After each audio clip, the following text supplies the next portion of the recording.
A man in a gray suit steps into a fluorescent lit office and closes the door like it's a confession. It's Moscow, late 1982nd. And on his desk are two stacks of paper, one labeled consumer supply, the other stamped so many times it looks bruised. He slides the second stack forward first because everyone knows which pile survives the meeting.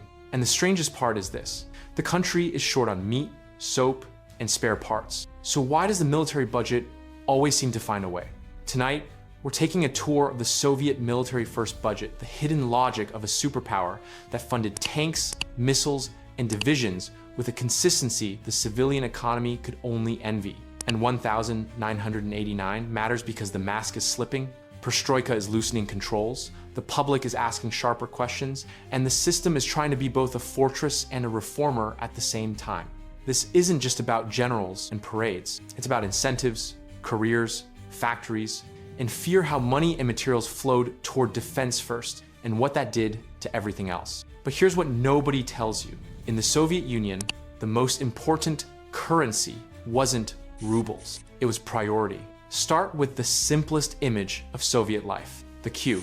A woman in a padded coat stands in line for sausage that may or may not arrive, watching her breath turn white and then vanish. Behind her, a pensioner grips a shopping net like a lifeline, eyes fixed on the door as if staring harder could summon supply. The state can keep prices stable, but it can't force goods to appear on shelves. So the line becomes a second economy paid in time. Now cut to a different line, one the public doesn't see. A freight order gets stamped urgent for defense plan, and suddenly steel that would take months to allocate is rerouted quietly, efficiently, without apology. No public queue, no waiting in slush, just a decision made somewhere above the civilian horizon. Because the real price wasn't on the tag. In a planned system, budgets aren't only about money. They're about who gets scarce things first. Steel, fuel, copper, machine tool, engineers, electricity. When defense goes first, everything else becomes after. And after is where shortages live. But here's what nobody tells you. The Soviet military budget wasn't a single number. It was a whole ecosystem of ministries, categories, and euphemisms that made the true scale hard to see even from the inside. On paper, you can find neat figures. In practice, defense spending hid in machine building, research, construction, special supply, and projects described in language so bland it could anesthetize you. Not because the accountants were bored, because visibility creates vulnerability. If the public could see the trade-off clearly, the questions would become unbearable. So the trade-off stayed foggy, and fog is a political asset. Now let's step into a factory, not a glamorous one. A Soviet industrial plant, concrete, oil smell, metal shavings, men in worn coats, the clank of old machines that still refuse to die. A foreman wipes his hands and shows you a piece that didn't meet tolerance. He shrugs. Make it work, he says, because the civilian line needs something, anything, and quality is a luxury when the plan demands numbers. Then a phone rings. The foreman's face changes when he hears who it's for. A defense order. Suddenly, the same shop that tolerates sloppy civilian output becomes strict. The best workers get reassigned. The better materials get pulled. The inspection becomes merciless. Not because they love perfection, because failure has consequences in the one sector that doesn't accept excuses. But here's what nobody tells you. The military first budget didn't just buy weapons. It bought discipline. When your sector is sacred, you get first choice of talent, and you set the rules everyone else quietly adapts to. A young engineer fresh out of school is offered two paths. One leads to an ordinary plant, lower prestige, worse housing, fewer connections, and a life spent improvising around shortages. The other leads to a defense bureau, higher status, better access, and the unspoken promise that your work will matter. He chooses the bureau, not because he's a warmonger, because the system makes it the rational choice. And the moment he chooses, the civilian economy loses him. That's the shortage engine you don't see on store shelves, the shortage of minds. But here's where it gets dangerous. When the best brains flow toward defense, civilian life becomes harder, and harder civilian life creates more reasons to cling. It's a loop. A self-sealing budget. Now let's talk about shadow prices again, because the military budget created its own version. In the consumer world, shadow prices are what you pay under the table for coffee or jeans. In the military world, shadow prices are what you pay in neglect. A road that never gets repaired, a housing block that leaks, a hospital that runs short on medicine, a tractor plant that can't get bearings because priority is elsewhere. Those aren't line items labeled cost of missiles. They're the silent invoice the public pays. Because the real price wasn't on the tag, it was in everything that didn't get funded. Now we meet our first character, a factory worker named Lena.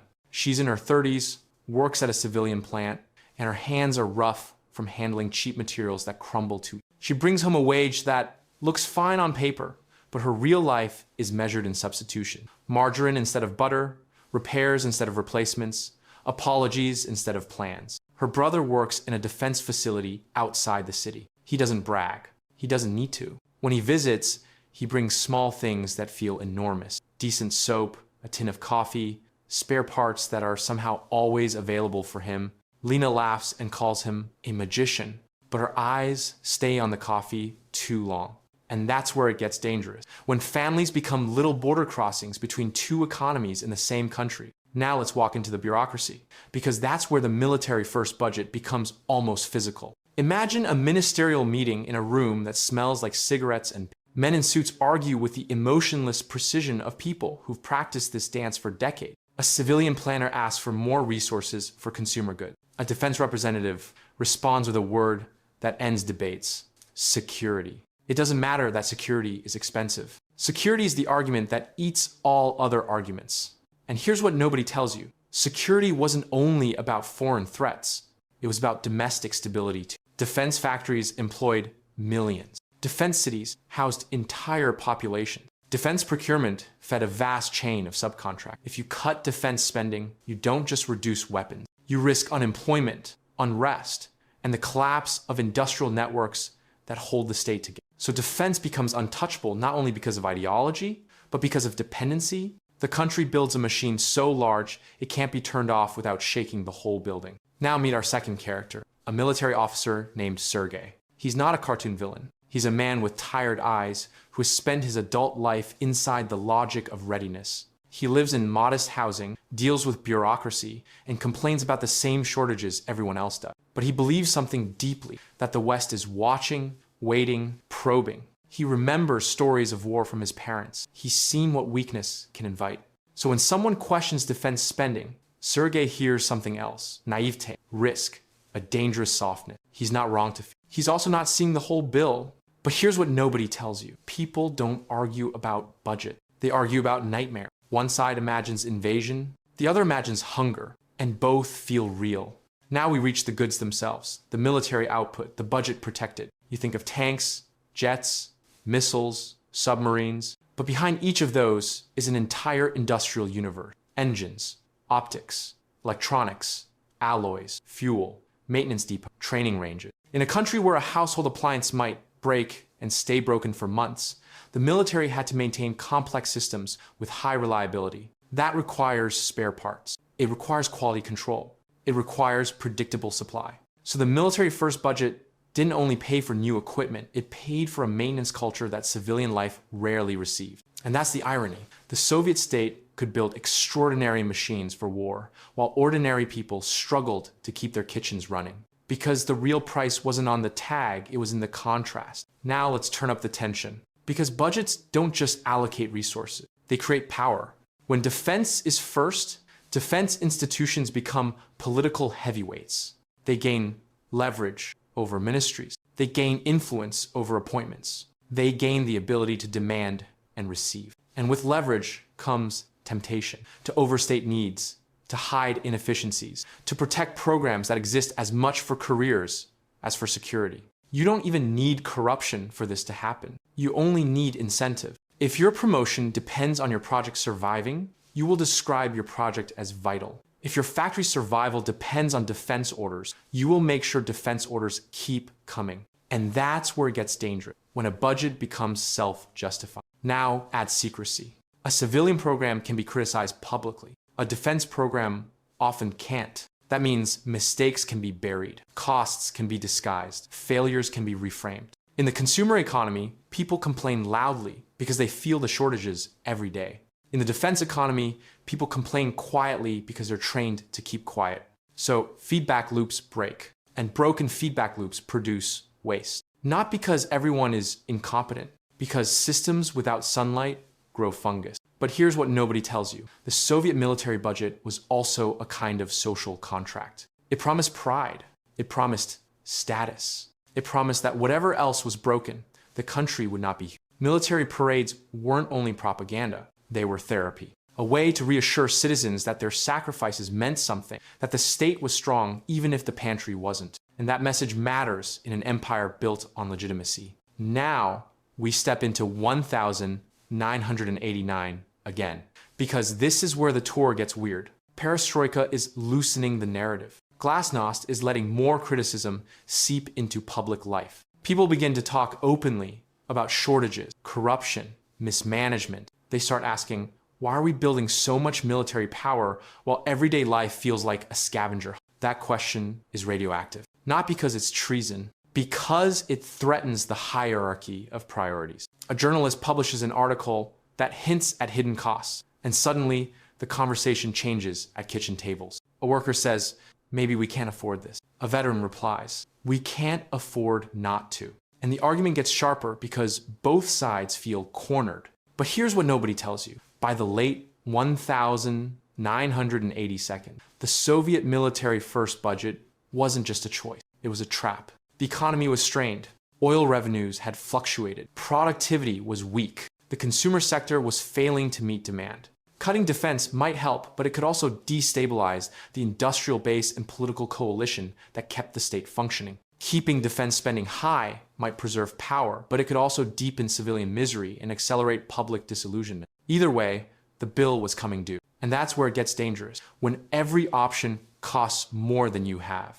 Now meet our third character, a sailor named Misha. He's been abroad, seen foreign ports, and he carries the quiet shock of comparison like a bruise. He doesn't say their system is better. He says their shops are normal. That one word normal lands like an insult, because in 1989, Moscow, normal is the rarest luxury. Misha comes home to a city that still talks like a superpower, and he can't stop thinking about how much effort it takes here to buy basic things. He watches a military parade on television, the missiles rolling like metal sermon. His father nods with pride. Misha feels something else, a question forming that he doesn't dare say out loud. What did we trade for this? But here's what nobody tells you. The Soviet military first budget created two different clocks. The defense sector operated on a wartime clock, urgent, prioritized, disciplined. The consumer sector operated on a scarcity clock, slow, unpredictable, improvisational. When you live under two clocks, your society develops two psychology. One of command, one of survival, and those psychologies collide. Now let's do a reality check with simple, plausible comparisons, because this is where the aha hits hardest. Imagine your monthly wage can cover basics at official prices, but the basics aren't reliably available. So the real cost becomes time. Hours in lines, favors called in, days lost, chasing rumors of delivery. Meanwhile, a defense plant might receive materials and parts on schedule because its customer is the state itself, and its failure is politically unacceptable. Two people can hold the same rubles. One can buy less. Because the limiting factor isn't money, it's access. And access is what the military first budget quietly. The real price wasn't on the tag, it was in who got to skip the line. Now the tour moves into the gray zone of late Soviet reform. Cooperatives appear, semi-private enterprises that begin to sell goods and services at prices that shock people used to fix tax. Some defense factories try to pivot parts of production towards civilian goods to earn hard currency or survive shifting priorities. But pivoting is harder than it sounds. You can't convert a system built for secrecy and standardization into a flexible consumer market overnight.